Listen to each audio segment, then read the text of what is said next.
So what we do is we tend to use 20 words and we can use 2.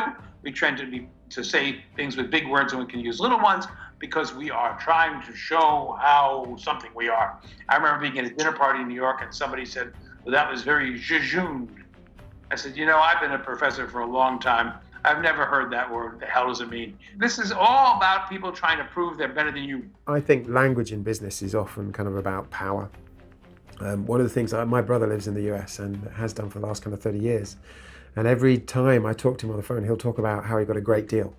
You got a great deal on this, you got a great deal on this car, you got a great deal on the bathroom tiling. And why does everything have to be a great deal? And then when I come to the US, I realize, every store has, sticker that says great deal on, donuts, buy, 3, get another 3 free, and every advert is like great deal. And you learn that language tells you what people really care about. So when people use language in organizations, this kind of jargon, it's a way of, binding everybody into caring about what the organization cares about. So people talk about alignment. Are you aligned? Are we aligned? We need to be aligned on this. And the problem with that is that language kind of obscures.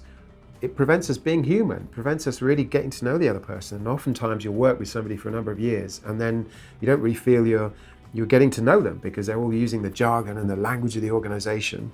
And it's only when you go out for a drink afterwards, they talk like a normal person. And then you know what they care about, and they stop using all that language. So I think we should just try and talk like human beings in the workplace, and then we'd actually understand what we care about, and we'd actually be able to do stuff that matters rather than just kind of pretending all the time. I agree with you, but as a psychologist, I didn't hear your story the way you intended it. Yeah. Okay. I suspect, because I don't know your relationship with you and your brother, that his great deal was a one-upping of you somehow. You weren't good with money. He was good with money.